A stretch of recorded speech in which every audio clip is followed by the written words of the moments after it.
Дараагийн мэдээ. За ерөнхий боловсролын сургуулийн сурагчдаас мордохын хазгай, их хөлийн газар, алтан хушуу өргөх гэх мэт хил зүгийн утгыг ойлгож байгаа эсэхийг нь асуухад ихэнх нь утгыг ойлгохгүй байна гэж хариулжээ. За Монгол хэл шинжиллийн салбарынхан зөвхөн ерөнхий боловсролын сургуулийн сурагчид гэлтгүй, оюутнууд эдгээр үсгийн утгыг ойлгодоггүй. За энэ байдал нь хамгийн их санаа зовсон асуудал болж байна гэж ярьлаа. Давсанд явах гэж юу гэсэн утгатай вэ? Нөгөө унтахтай нөгөө нэг. За малаа услах гэж үг мэдгүй чи. Сонсож байгаагүй мэнэ. Чороо их гэж ямар вэ? Нөгөө нэг би сайн мэдгүй байна. Мэдгүй мэнэ. Энэ хоёроос За одоо гүдээ хөрхий. морьтой явж ин да гэж асуудаг штэ тий. Энийг чорхон мэдэж гин үү? Морьтой авч ийн гэхэлэр товчилж явах юм болов уу? Одоо цай хоол болж байхад одоо яг зэрэгцэж орж ирж байгаа юм уу? Ямар нэгэн сайн зүйл болж байхад яг ингээд гаднаас хүмүүс ирж байгаа яг тэр л юм байна. За тэгвэл мордохын хазгай гэж юу гэсэн үг вэ? Мордохын хазгай явж байгаад одоо ямар нэгэн азгүй юм тохиолдох юм болов уу? Алтан хошуу өргөх гэж юу гэсэн үг вэ гэж байна? Худлаа ярих. Мэдгүй. Тий. Ховц. Их хөлийн газар гэж юу гэсэн үг вэ?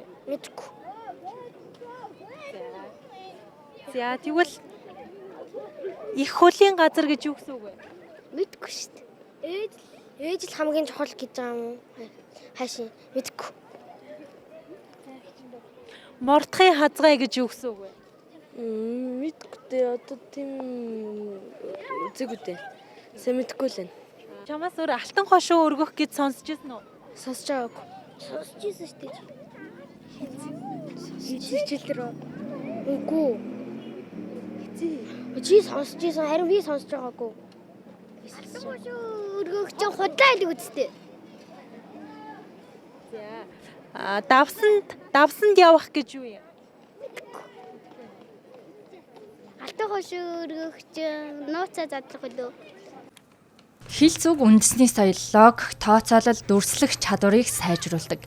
Гэвч хүүхдүүд хэл зүгний утга агуулгын талаар мэдэхгүй байгаа нь үндэсний ондоошил дархлаас суларч байна гэсэн үг юм а.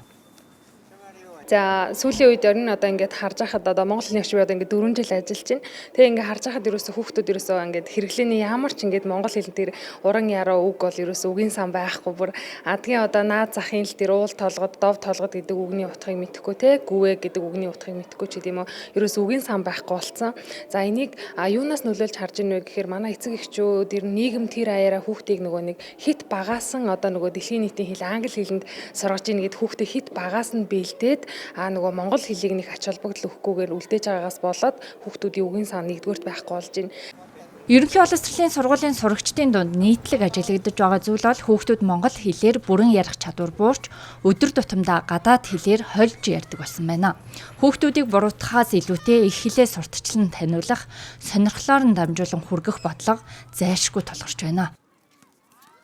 Юутай холбоотой вэ гэхээр ер нь энэ ганцхан одоо хүүхэд багчууд гэлтгүү тийм ээ ерөнхий боловсролын сургуулийг төгсөөд орж ирж байгаа оюутнуудаас тодорхой харагдаж байна.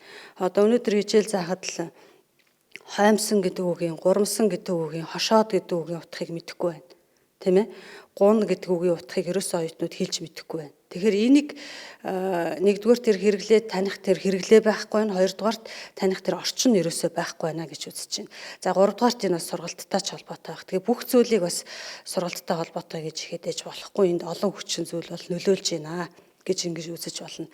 Тэгэхээр энд нөлөөлөд байгаа хүчин зүйлүүд нь юу гэхээр тэр яг одоо уугуул монгол хүнийг тийм ээ бэлтгэхэд бид нэр хүүхэд тэр бага наснаас нь юу өсөж юу харж өсөж ийн вэ гэдэг тэр орчинд их анхаарах шаардлагатай болсон байна. Энэ асуудал зөвхөн ерөнхий боловсролын сурагчдад тулгамдахаас гадна ихтэй сургуулийн оюутнууд дунд ч ажиглагдаж байна. Өөрөөр хэлбэл монгол хэл соёлын гажуудал олон жилийн хугацаанд үргэлжилж өнөөдрийн түвшинд хүрсэн гэсэн үг. Цаашид арга хэмжээ авахгүй бол нөхцөл байдал улам дортох эрсдэлтэй байна.